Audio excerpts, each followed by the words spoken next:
Why, hello there, ladies and gentlemen, boys and girls, children of all ages. My name is Mr. Dogboat333, and welcome back to the new campaign trail. Now, last time we hopped in together to the new camp trail. Oh, excuse me, I misspoke. Last time we hopped into the. Opnieuw op campagne. We hopped into the nation of the Netherlands. And as a young upstart politician named Pim Fortuyn, we tried to stick it to the purple establishment and ultimately formed our own coalition with us at the head, with a little bit of cheating and a little bit of manipulating histories to make sure we didn't get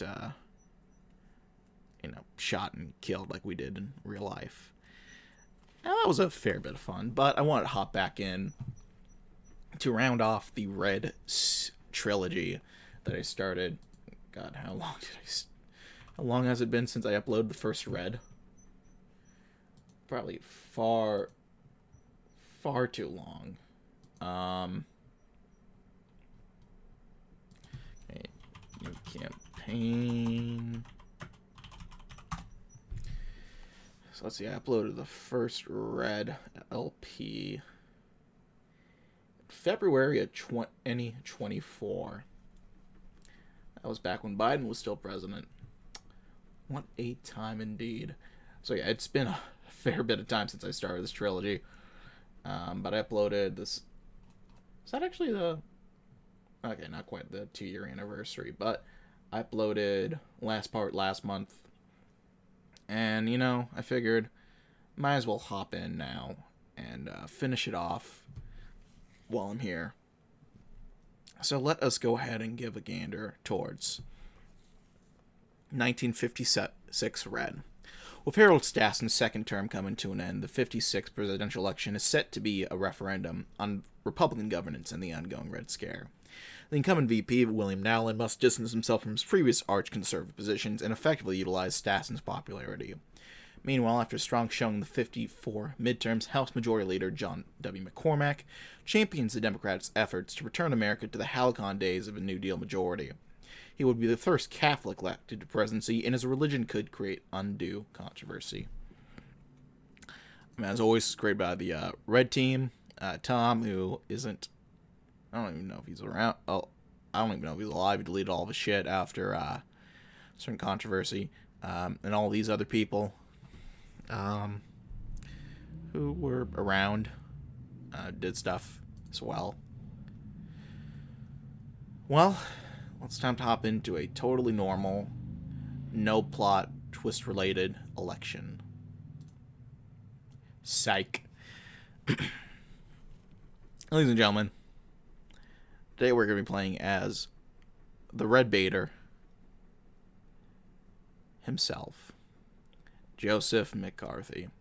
For 8 years, President Harold Stassen beat the drum of anti-communism, and from that vile cantor is born a stratospheric figure of modern politics, the most fierce and effective demagogue in American history. Since the early stirrings of the decade, Joseph McCarthy has spearheaded a crusade against suspected communist infiltration, his ambition only as staggering as his own self-delusion. He certainly did not anticipate that it would be his destiny to seek the presidency of the United States, his candidacy being nothing more than an affair of vanity at the behest of his core supporters. But fate often works in funny ways. As Vice President Nowlin's career cratered under the weight of his extramarital affair, McCarthy was the only one left with the infrastructure to clinch the nomination. Besides the communism issue, McCarthy has also raised eyebrows by his oft-used tactic of invoking the Almighty. Such appeals could attract a new sort of voter altogether. With his loyal advisor Ray Cohn at his ear, McCarthy is confident he can protect Stassen's legacy and ensure a safer, stronger America. Well, there we are. As for VPs, we're going to be jumping around a little bit. We're going to be going for this achievement today. 3 is a party. As William Nowlin, we have to have William Nowlin with quotations. Have 3 different men as your running mate in a single run and win. So we're going to be going for that achievement today. So we have different options to start off. But we will be starting with Joel Broyhill, a Republican from the state of Virginia. A true stars and bars Dixie Republican? Well, it's not quite that simple. Joel Broyhill represents a series of Virginia suburbs, one of two Republicans serving in the House from the state. During his time in Congress, he's fought for economically conservative policies whilst being one of the signers of the infamous Southern Manifesto to oppose the decision Brown v. Board. Broyhill isn't malignant about his attitude to America's blacks, so he just wants to keep the suburbs as white as possible. Is that really so bad? Don't answer that, Joe, because it doesn't really matter. We want to win the election, and maybe that means thinking outside the box. Your position, your crusade, it's popular in the South. We can lock down the whole region if only we adjust the traditional messaging of a Republican nominee. Joel Broyhill is a man. Is that man. Yeah, this is going to be a fun one. We can do default. There's also Sea to Shining Sea. I don't know if you guys remember this. There's like financing, staffing, interactions with lobbies, ad buys. I think I am just going to do the normal one for this go around. But if you guys want to see me play this one, this mode, go ahead, let's get 10 likes on this video. And comment whether you want to see me play as McCormick or the hidden candidate as well. But in the meanwhile, we're just going to continue on. Real Americans vote for Joe and Joel come November. Well, look at that. Well, we got a bit of a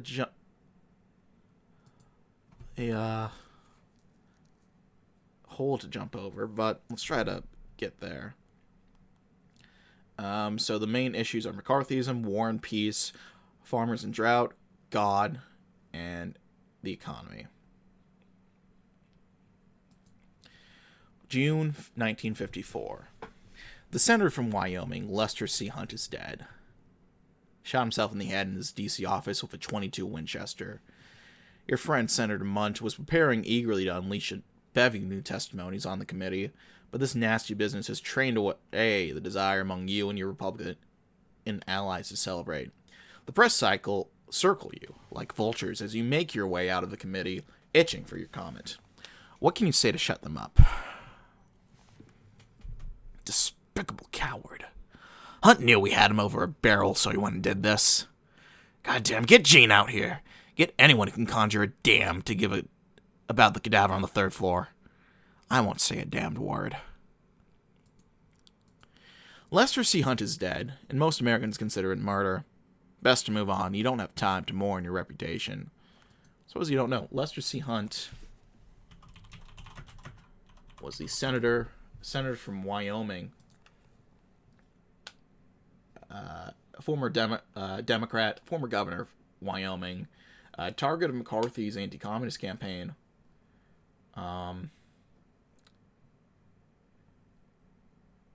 Basically bullied by McCarthy and the House Un-American committees for dubious reasons. Basically, if he didn't resign or say he was gonna stop running for election, they would bully him, threaten his son, stuff like that.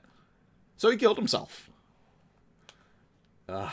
Very, very not nice times. February 1955. Your supporters across the U.S. clutch their pearls or cross their arms as a result of a Senate resolution glare across their television screens. 6230. The motion? Your censor. You get up to speak before your colleagues, but for the first time, no one will listen. To those who still care to hear what you think, how will you bite back? No, I'm not gonna give them a reaction. No, not the communist Democrats or the spineless coward from Utah. I will stand strong.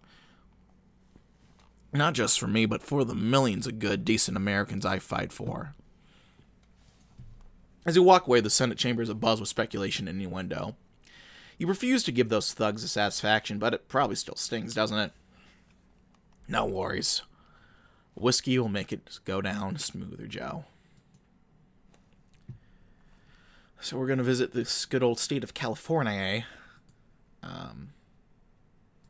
if we can do any good there. Convention is alight with speculation. Roy's plan worked, and Bill Nowland, crushed under the weight of a scandal, is out of the running. To you, many of his delegates must now flock, as the only candidate left who will continue Stassen's legacy and stand up to the Red Menace. It's not all sewn up, though. The results of this next battle will likely determine the winner. What will we do to convince undecided delegates to nominate you for president? The Walter Nixon Act is the finest piece of legislation moved through Congress since the 13th Amendment was ratified. This magnificent pro-America piece is the work of none other than President Harold Stassen. We must continue his work. He is the best president of our lifetimes.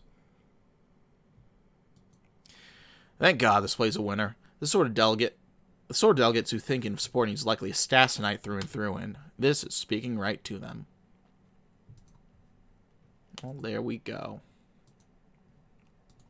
Despite it all, you've won the Republican nomination for President of the United States. Those newspapers throughout the nation who've recovered from the shock of it all are already reporting that your chances are slim. What will you emphasize in your acceptance speech? When the peoples of the future go to write down the history of the United States, they will rightly record that Harold Stassen was the greatest president of the century. I will continue his work and defend his legacy from Democrat and communist attacks. Stassen's popular, so this is probably a good play right off the bat. Tying yourself so inextricably to Stassen's legacy will make the pill of a McCarthy presidency a tad easier for the public to swallow.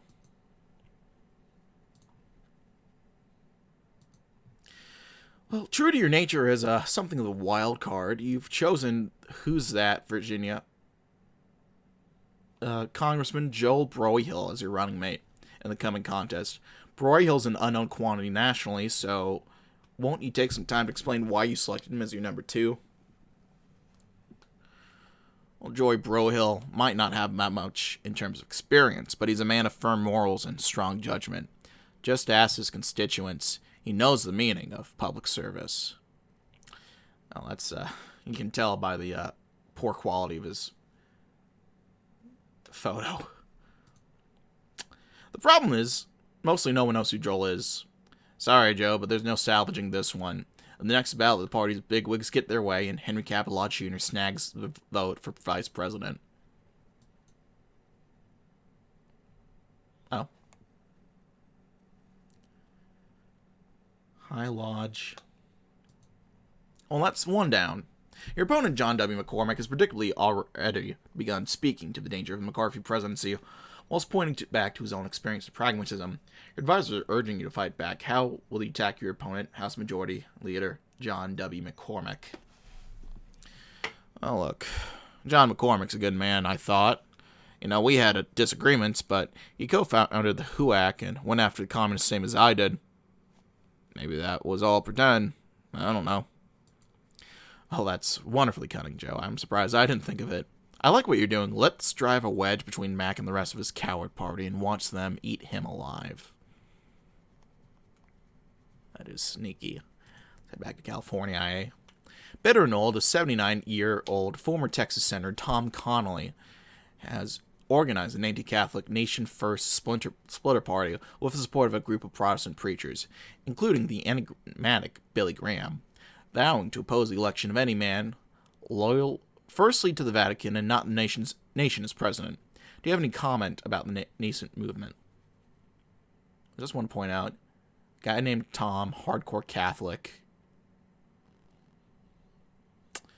Is the mod maker trying to say something here?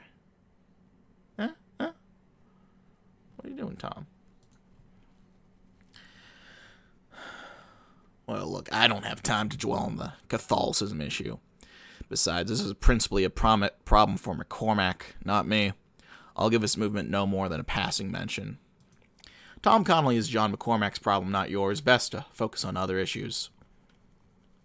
After the Italian government led by the communist Togliatti fell in Italy under the weight of the neo-fascist farmers' revolt in the nation's north, Christian Democrat Socialist Coalition has just won the nation's most recent election. Though the Christian Democrats are still gripped with internal struggles, the toppling Middle East communists is nonetheless a victory for U.S. foreign policy. How can the U.S. prevent its allies from electing communist governments in the future? Well, this is a great victory for the United States and more proof that Harold Stassen knew exactly what he was doing all along. His foreign policy program has been a historic success. Yeah. Great. This cuts away at one of the Democrats' main routes to pounce at Stassen, and that's sure to lend you a second look among the half-wits. Yeah, sure. Just kind of going along with it. How we doing? We're still horribly behind. Let's visit California. You've been preparing for your next speech in some backwater when in comes Roy. He has a favor to ask. The adoption of an idea he's been cooking up in the other car since the last stop. McCormack made his name with a HUAC, right? Made news saying there was a corporate plan against America. Who cares whether or not he was right? Let's hit him on that. Dredge up some old comments. Say he wants to nationalize key industries. What do you think? Let's make it happen, Roy. You know, this could be the big break we've been looking for. Make him out to be some kind of radical, we'll call him a socialist, and by God, we'll be right. The ad we put together is great, Joe. It's got John and his pal, Stan Dickstein, and the shadows, you know.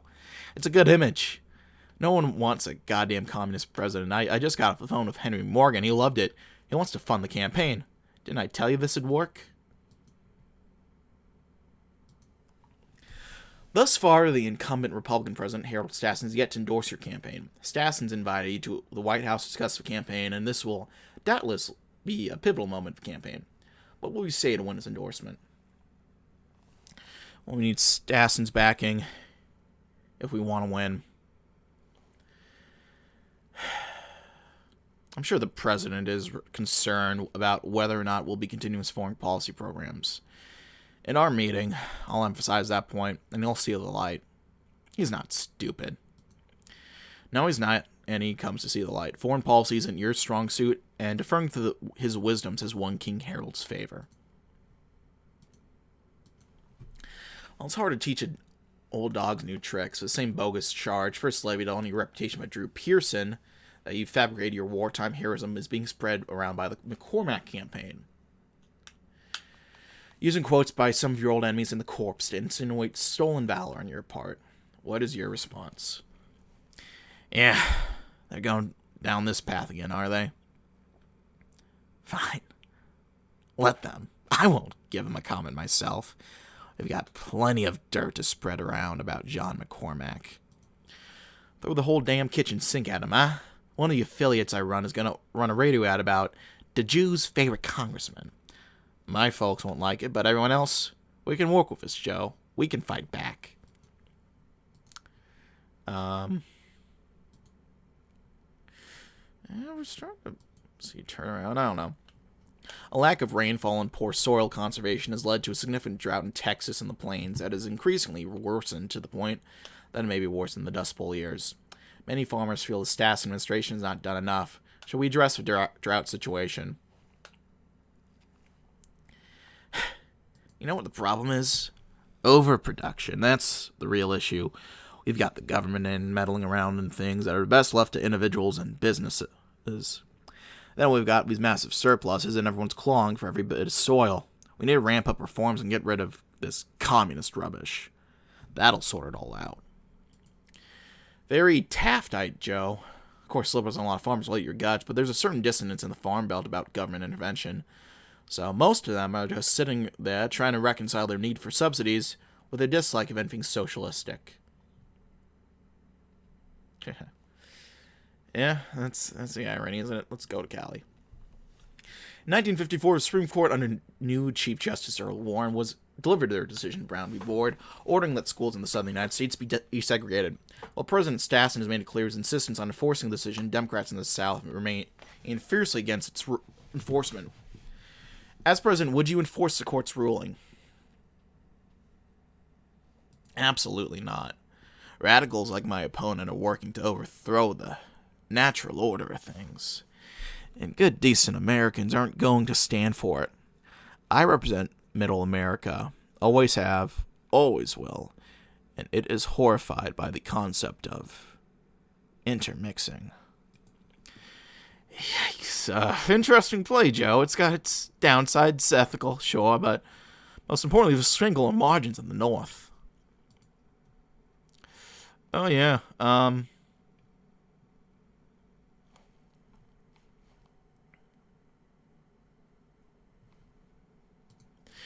McCormack isn't like most of New England liberal class. He came from the bottom and worked his way up to get the top, just like you. So McCormack's starting out as an outsider. He's still funded by that same liberal class in his home turf, but still represents a grave threat to your candidacy.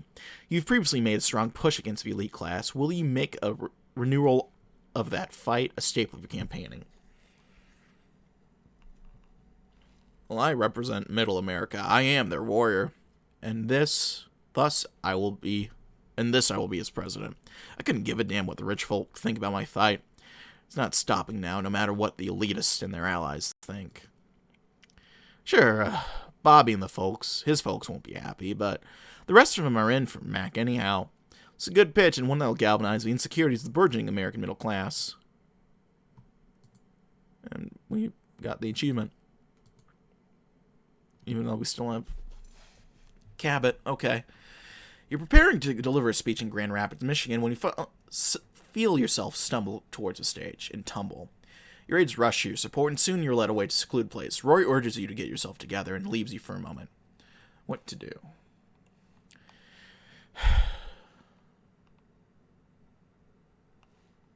I reach into my bag and pull from within it a flask. I pry off the cap and down its treasures, but in a few minutes, as the taste of whiskey lingers on my tongue, I hunt for an aid, for I need more. So long to sorry days, isn't that right, Joe?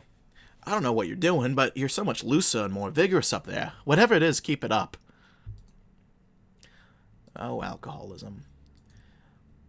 We're pulling together pretty well. Looks like Connolly is pretty much a non-issue in the South. Huh. Well, as the campaign reaches its momentous midpoint, Rory and Don announced to you that while sorting through your mail, you've received classified documents from a man claiming to be a D.C. staffer that indicates that during his time in Congress, John McCormack was privy to meetings with Marxist leaders Earl Browder and Eric Haas.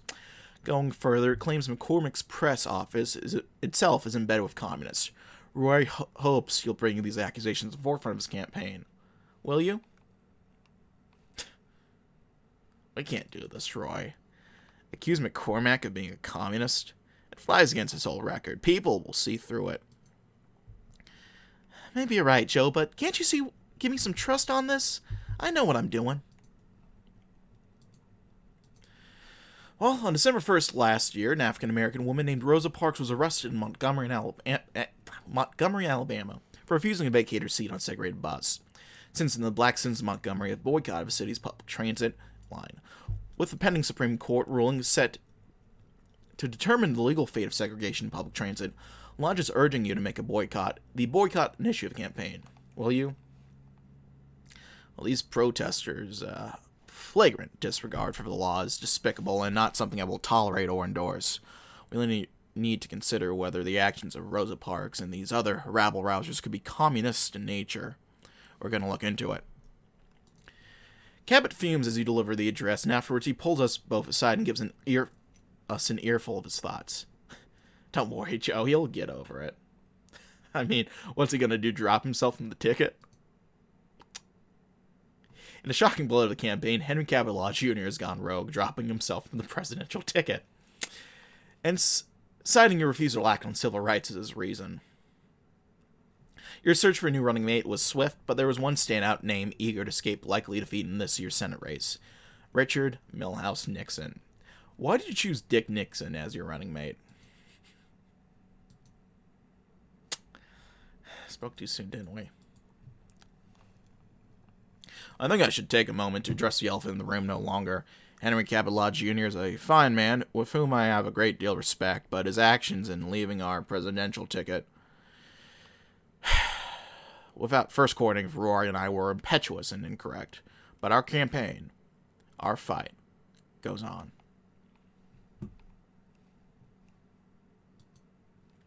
You can't ignore the Lodge situation, so good that you're putting this out there to a degree. Nixon's already fairly well known to the American people anyway, though not all the right reasons.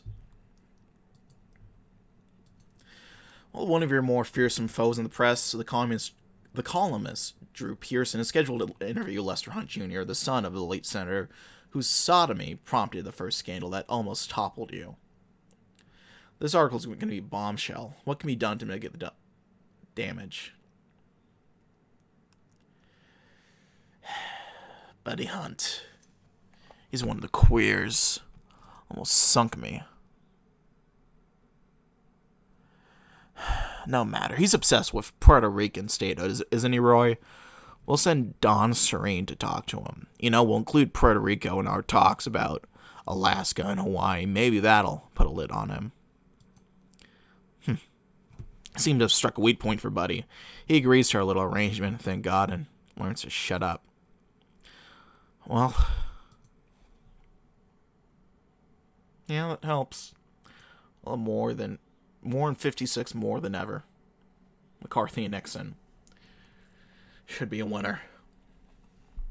Citing opposition to recent U.S.-backed coups in Argentina and Guatemala, a coalition of socialists, Marxists, free agriculturalists, and secularists have been formed around the energetic leadership of Vicente Lombardo Toledano. As this group seeks to displace the ruling party state led by the PRI, do you have any comment on the broader policy of interventionism in Latin America? I think it would have been good to clarify this was Mexico. But what are you going to do? Well, we have a right to be involved in this area. It's a duty we've held ourselves to for over a century with the Monroe Doctrine. If you have these communist organizations like this dangerous anti-liberty coalition you're seeing in Mexico form, you have to do something to maintain freedom. Good pitch, and one that's bound to swing Stassenites your way. That's what Stassen's been saying all along, and no one who's being taken seriously really wants to change course. Yeah, right. Your wife Jean is a political force in her own right, having an uncanny ability to charm even your most fervent foes. Now, she's eager to be of help during the last stretch of campaign. How will you utilize Jean, if at all? Well, Jean sure is a force, all right, and I know she's going to capture the hearts of the American people the same way she's captured mine. I want to be with me at all my campaign stops. Jean manages to add a non-political, simplistic spin to usual campaign messaging, and that makes for some good imagery on the trail. For the last 3 years, Stassen's plan to induct Spain under Franco into NATO has been stonewalled by Togliatti's government in Italy. With Togliatti gone, Secretary Lodge has seen fit to resume negotiations with Franco, but it's unlikely an agreement will be reached until after the 1956 U.S. election. Would you finish Stassen's work and allow Spain's entrance into NATO? Absolutely. Diplomacy makes for unlikely friendships, but look, when we want to face down the Reds, the West needs to be unified. And that means seeing that Stassen's work is done and Spain is welcome to the UN and NATO. All things considered, continuing the push for Spanish admission is probably a good idea and something you could feasibly accomplish in a hypothetical term as president. How we doing? Not bad, honestly. It's coming together. Although, among those you've made a target of your accusations of espionage are homosexuals in the government and the military, who you've claimed could be blackmailed into working on behalf of Soviets and their agents in America. With fear and hatred of America's homosexuals at a fever pitch thanks to your doings, will you make this a point of the campaign? Well, of course I will. The queers in America represent a grave danger to our national security and to the American family itself. As president, I would order a thorough cleaning out of all departments of homosexuals. Okay, this is gonna play well. I just know it. Sure, some of the dirty snakes in the media will bring up the old disgusting accusations Hank Greenspun threw around, but it doesn't really matter, does it? You're making a strong play for Middle America, and I bet it'll work. Yeah, In 1954, President Stassen intervened in Indochina, deploying 33,000 troops to the region to defend France's imperial interest in the region. The intervention failed last year with a ceasefire brokered by the French, keeping the Viet Minh and Viet Cong at bay. This failed intervention has been a frequent point of democratic attacks leading up to the race. If pressed, will he have any comment on the Indochina affair? You know, no one's perfect. Not Stassen, not those in Congress who authorized the intervention. Everyone makes mistakes. God, that's cunning. With an answer like this, sure, Stassen's not going to be happy, but you're reminding everyone who authorized the intervention. The Democrats in Congress, under McCormack. Roy Cohn is really... Are we sure these two aren't, together? Secretly closeted? Homosexual-like? Again comes Roy Cohn again, with a favorite ask of the campaign. I've got a new idea, Joe. A great idea. I found some pictures. Oh, they're good, Joe. He shows you, and yeah, they look real. It's John McCormack, sitting next to FBI Director J. Edgar Hoover. What we've been saying, Joe, John's nothing but a pawn, maybe more. What do you think? 20-year friendship with a man who, by some reputable accounts, is a homosexual, should strike fear and loathing in the hearts of every American. Who knows what sorts of things McCormack and Hoover get up to behind the scenes, besides the obvious corruption. Oh yeah, this is gonna stink. Sure, we're bombing your relationship with Hoover, and him and his goons will be on our ass, but what's the worst they can do? I don't think you want to find out. Well, last year, a bloody coup installed a Soviet-backed militarist government in Communist China. The truce between the Kuomintang and the Communists is set to expire in this coming term, 1960. Will he pursue renewal of the Hong Kong Agreement? Of course I can, and I will.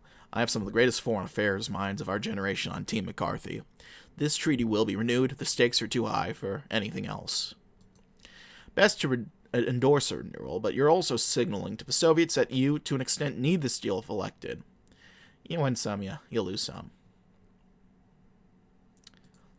This was California. Try your best to calm your aching nerves, but the pain is just too great. You reach up and struggle your feet before crashing out once again. Your consciousness crashing with it. Your substance abuse has finally caught up to you. There's no running from the problem now. What to do?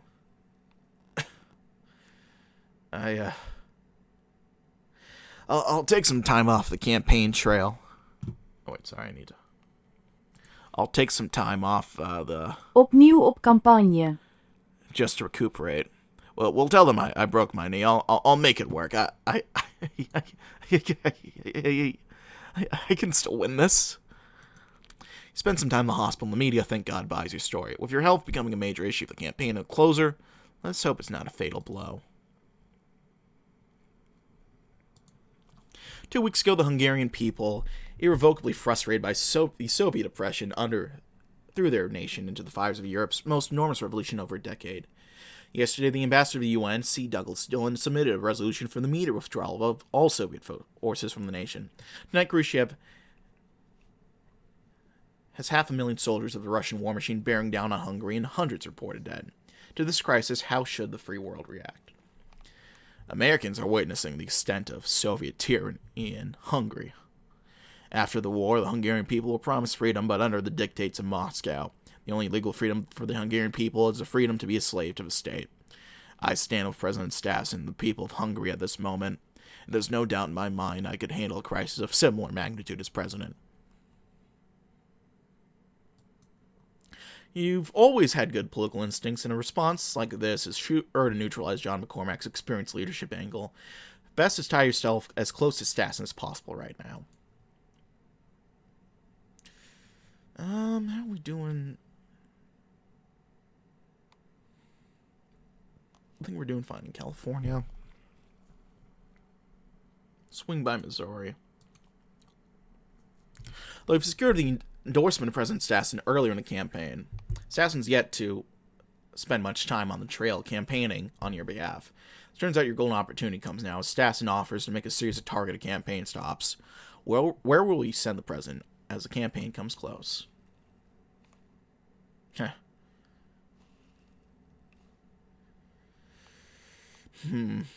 are we doing?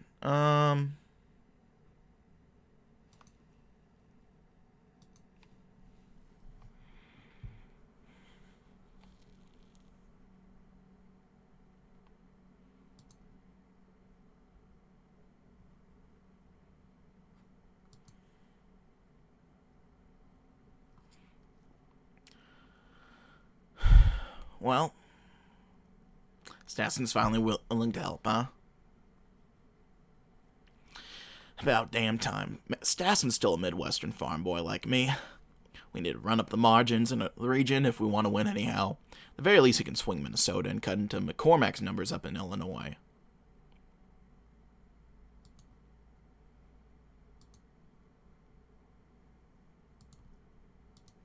Stassen went out and gave it all. Chicago to Milwaukee to Madison to Des Moines, finishing out in St. Paul and hitting other stops along the way, too. He fears McCormack and what the Democrats would do to Americans' foreign affairs more than he cares about the Tony Rick Crusade. Besides, it was all his idea, wasn't it?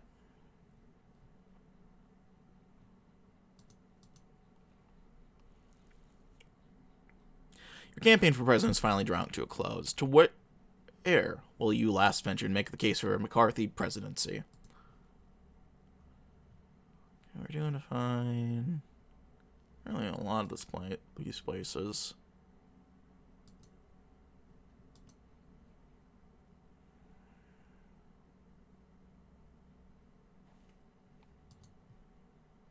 California, we got.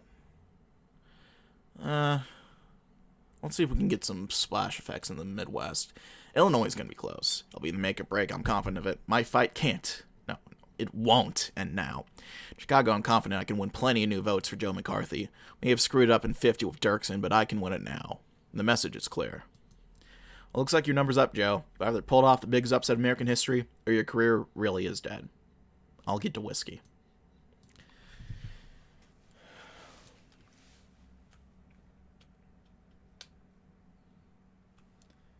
Well, Indiana came in for us. Not a big shock there. Virginia, Kentucky, all coming for us. Nice to see.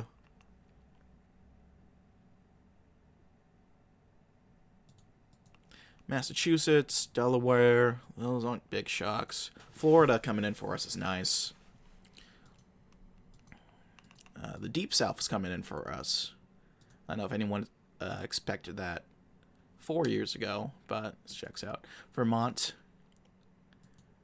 big fans of McCarthyism.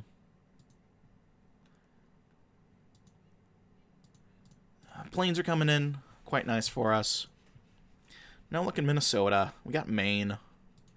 We got Iowa. We did get Ohio. That's going to be pretty big. And we got Texas. All pretty big deals. We need 266. We only need 3 more. There we go. We won. We got Missouri. We got Ohio. Didn't get Wyoming. You win some, you lose some, I guess. No Nevada. But we got California. We got Arizona. We got Washington. It's going to be up to... see how New Mexico flips. New Mexico went to the commies, but what are you going to do? 303 to 228.